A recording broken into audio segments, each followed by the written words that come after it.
Mary Poppins Returns is the sequel to the original Mary Poppins movie, which, I don't know, did it come out in 1954 or something like that? I honestly can't remember what year the original Mary Poppins came out, but this one is called Mary Poppins Returns. You already know who Mary Poppins is. When I say Mary Poppins, you should immediately know who that is. This sequel is directed by Rob Marshall, and it stars Emily Blunt as the title character of Mary Poppins. You know, the most narcissistic nanny in the history of the world. This movie takes place, I don't know, a couple of decades, maybe even 3 decades after the original Mary Poppins came out. The family from that story, the children from that story, the Banks kids, they're now all grown up. Now they have their own kids and they have their own problems. There is a terrible tragedy that happens early in the film, and the family falls on some tough times, financially speaking. All hope is lost and it seems like the day can't be saved. Mary Poppins pops in to, you know, sing some songs and save the day. Not actually a huge fan of Mary Poppins. I am a huge fan of the Supercalifragilisticexpialidocious. I really like that song, and I do like the songs from the original Mary Poppins, but the nostalgia thing wasn't really going to work on me in this movie because I'm not part of the demographic, because I don't feel nostalgic about Mary Poppins. It would have been perfectly fine not seeing Mary Poppins for the rest of my life because I'm not a huge fan of Mary Poppins. Having said that, the movie definitely knows why the majority of people are here to see this movie. They definitely play up the nostalgia factor,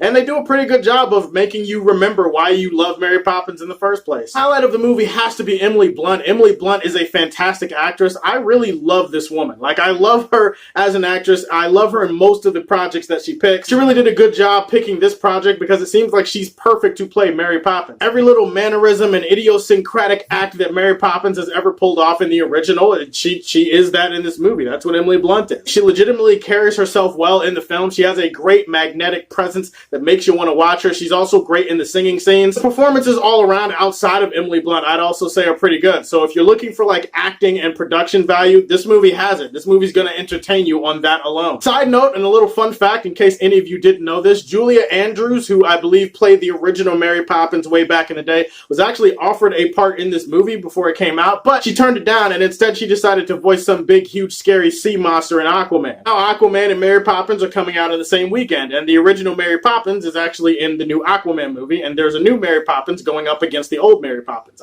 It doesn't really, you know, it doesn't really matter that much, but it's just, I don't know, it's a little interesting thing, you know, little Poppins on Poppins crime. The movie definitely has a couple of chuckle-worthy moments, you know, where the movie's definitely trying to appeal to the kids in the audience, but there's also some heart to this movie as well. There's definitely a few moments that are going to try to hit you in the feels. That's what this movie needs to be. It needs to be a blend towards the kids of today because this is going to be their Mary Poppins. It needs to honor the nostalgia of the movie that came before and the Mary Poppins that everybody else has seen, and so it does a good job at reminding you of that movie and paying homage, so to speak. And it also needs to be an entertaining film in its own right that's not just interested in making you smile, it's also interested in making you feel. One of the best moments in the movie has actually nothing to do with the music that people are singing. It's actually kind of a smaller, more personal moment. And there are moments like that in this movie, moments that are going to get you to feel something, and I'd say mission accomplished mostly. This is one of those films that I walked out of the theater and I was just kind of like, man, I don't really have much to say or even think about with this movie. Likewise, when I got in front of this camera, I didn't really know how to review this movie because I don't really have that much to say, because honestly, it's a by the numbers, stay in your lane, check off the box type of sequel that plays it very safe. It's not a movie that's going to surprise you. It's not going to go for any deep area that you weren't expecting it to go for. It actually kind of is beat for beat the same as the original. It stays in its lane, and that's both a good thing and a bad thing because it limits the movie to being kind of derivative. Music in the movie, while it was cool, like there's a couple of good tunes here there, I don't think the music in this movie is as memorable or as iconic as the original, and even if you separate the original, you're just like, okay, I just want to judge the music in this movie on its own merit. Music in general feels kind of unmemorable, you know, just kind of basic copy and paste. It's really not that special. I walked out of this movie going, man, I'm probably not going to be singing or humming any of these songs. I'm probably not going to remember most of them, honestly, by this time tomorrow. In the end, Mary Poppins is a safe, nostalgia-driven sequel that features a great performance from Emily Blunt. It has some decent music and production value. I thought it was a fun, safe, fine, harmless movie. Mary Poppins Returns was an okay enough movie, and I'm going to give it a slightly positive rating